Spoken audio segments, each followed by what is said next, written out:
Hola, presentamos el trabajo titulado La trayectoria de las frecuencias relativas en el razonamiento de estudiantes de bachillerato. Este trabajo lo presentamos su servidora Sandra Eli Martínez Pérez, el profesor Salvador Lorenzo León y el profesor Miguel Ángel Huerta, los tres del CCH Azcapotzalco. Bueno, vamos a presentar el comparativo de dos talleres que se llevaron a cabo con estudiantes del bachillerato. El objetivo de estos talleres era introducir el enfoque frecuencial de probabilidad utilizando simulaciones de experimentos aleatorios con un software estadístico, un software dinámico de estadística llamado FATO. Buscamos nosotros a través de un trabajo que originalmente intentaba eh, que los estudiantes trabajaran con los intervalos de confianza. Nos dimos cuenta que para poder llegar a ese tema, primero los estudiantes tendrían que tener un dominio sobre el enfoque frecuencial de la probabilidad. A partir de eso, entonces generamos varios talleres en los cuales los estudiantes tendrían que manipular una simulación. Pero previo a todos estos, usamos el primer taller, tenía como objetivo que el estudiante hiciera las simulaciones, etcétera, etcétera. Sin embargo, nos dimos cuenta que había de un taller a otro empezaron a haber diferencias y entonces por eso es que presentamos este trabajo. Nuestro marco conceptual está repartido en tres componentes. El primero tiene que ver con el enfoque frecuencial de la probabilidad. En el enfoque frecuencial de la probabilidad vamos a tener tres conceptos esenciales, que son: el primero es experimento aleatorio, el cual se define como uno que es repetible, en el que se conocen todos sus resultados, es decir, el espacio muestral, pero que no se puede saber cuál saldrá en la siguiente repetición. La ley de la estabilidad de las frecuencias relativas consideramos que las frecuencias relativas de un evento se estabilizan alrededor de un número constante conforme el número de ensayos aumenta. Y por último, considerando la ley de estabilidad de las frecuencias relativas, em, consideramos el concepto probabilidad como la constante a la cual se aproximan las frecuencias relativas conforme el número de ensayos crece indefinidamente.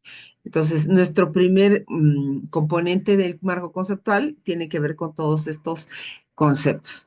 Después tenemos la gráfica de trayectorias de las frecuencias relativas. Esta la vamos a considerar como una representación formada por una poligonal abierta en un plano cartesiano que une con segmentos de recta los puntos sucesivos que tiene coordenadas x, y, donde x es el número de ensayo y y es la frecuencia relativa del evento. Por otro lado, tenemos el razonamiento probabilístico y este está considerado como los argumentos y toma de decisiones en situaciones de incertidumbre, es decir, se va a considerar o consiste en obtener conclusiones de premisas o datos con diferentes grados de incertidumbre. La gráfica de las trayectorias de las frecuencias relativas, aquí la presentamos.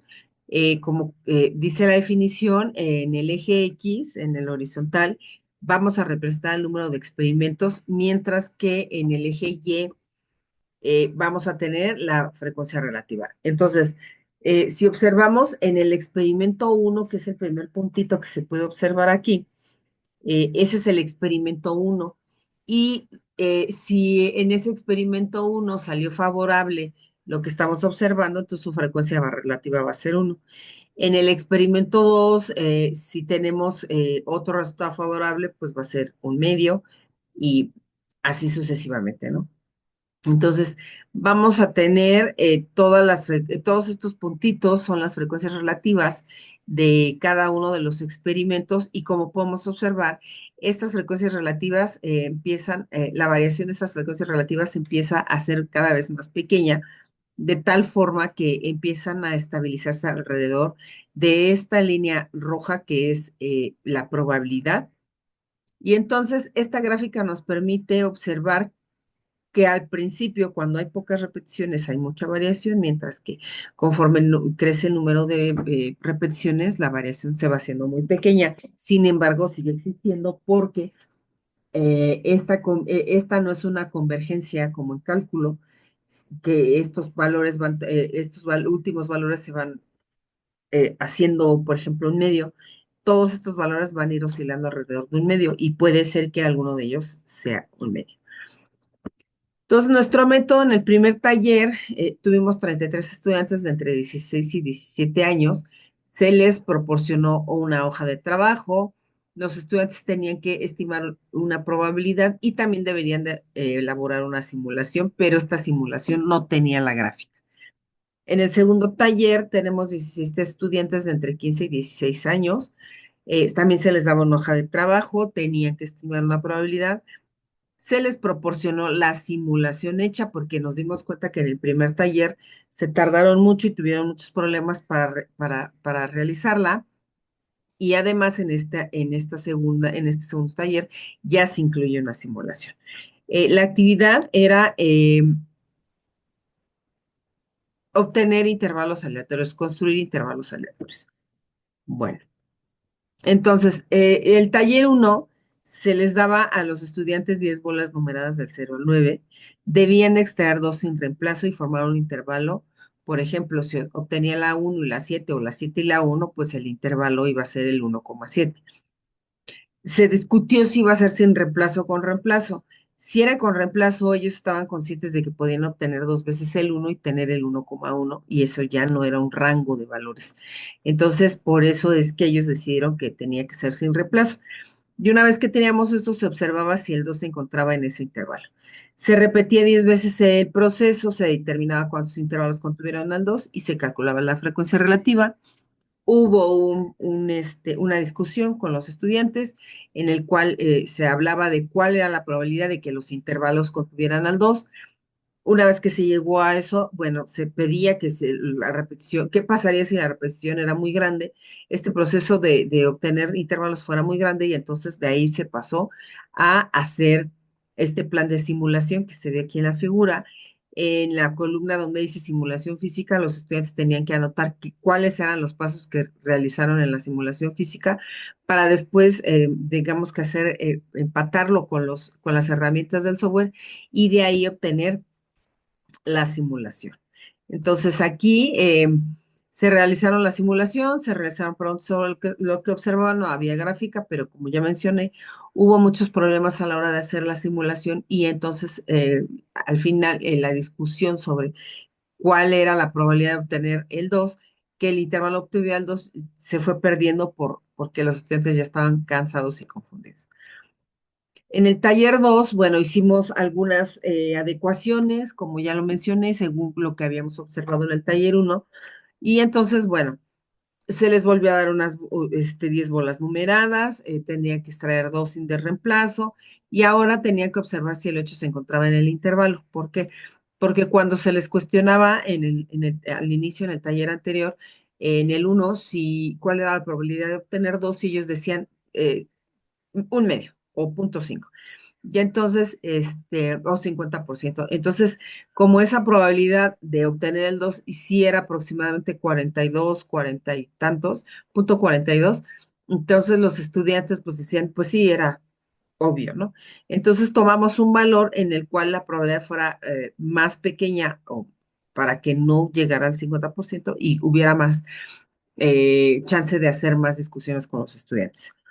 Ahora también los estudiantes tenían que anotar en esta tabla que se observa aquí en la figura cuáles eran los dos valores y los dos valores que obtenían y ver y tachar la columna correspondiente a si obtenía el 8 o no.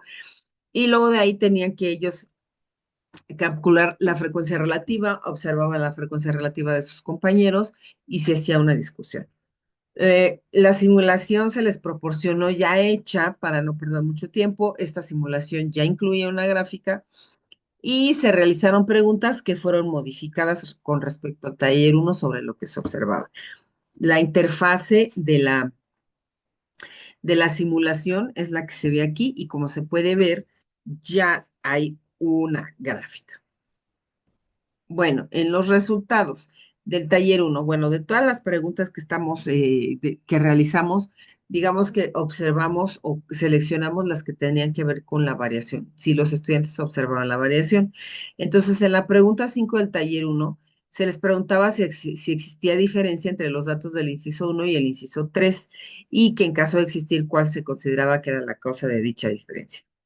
El inciso uno hablaba sobre obtener frecuencias relativas de 5 corridas de 10 intervalos, mientras que en el 3 era obtener las frecuencias relativas de 5 corridas de 100 intervalos. Los estudiantes tenían que ver cómo cambiaban las frecuencias relativas.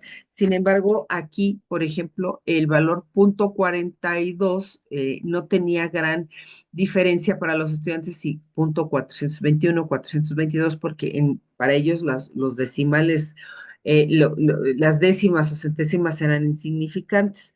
Entonces, en 29 respuestas se acepta que sí hay diferencia. El estudiante 21 dice que sí en el número de intervalos y el 16 dice sí, ya que puede haber más probabilidad de contener dos. Aquí lo único que se observa es que los estudiantes solo se percataron de que la cantidad de intervalos que ellos generaban era diferente y que pues en unos eran pocos y en otros eran muchos, pero en realidad no se pudieron observar mayores razonamientos. En los resultados del taller 2, en la pregunta 7, se les preguntaba qué diferencia existe cuando tienes pocos intervalos y cuando tienes muchos. Ya los estudiantes en ambos ya eran manipulando el software y entonces los estudiantes aquí ya se percataron más de la variación. El estudiante 5 dice pocos intervalos son completamente separados y dispersos, más intervalos son muy juntos y se encuentran un punto en el que son constantes. Como pueden ver, aquí estas dos respuestas del estudiante 5 y del estudiante 2 hablan de la constante. Y en todas las respuestas hablan de que cuando hay pocos intervalos, los puntos están muy dispersos y cuando hay muchos, los están muy juntos. O sea, sí se dieron cuenta, al parecer se dieron cuenta de la variación que hay. Sin embargo, bueno, la falta de lenguaje no nos permite ver qué tanto entendieron, pero por lo menos sí entendieron que sí hay variación o sí lograron visualizar en la trayectoria.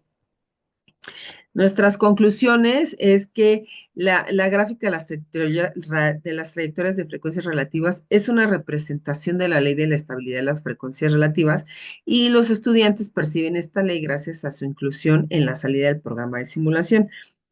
Hay ausencias del término frecuencia relativa, aproximación, y es muy utilizada el término probabilidad, que quizás muchas veces lo usan como sinónimo de frecuencia relativa. Varios estudiantes utilizaron el término constante que revela un acercamiento al concepto de convergencia de las frecuencias relativas. Y bueno, una limitación de este estudio es que no se enfocó mucho al desarrollo del lenguaje, por lo que es necesario para siguientes emisiones eh, poner un poco más de énfasis en el lenguaje. Nuestras referencias, muchas gracias.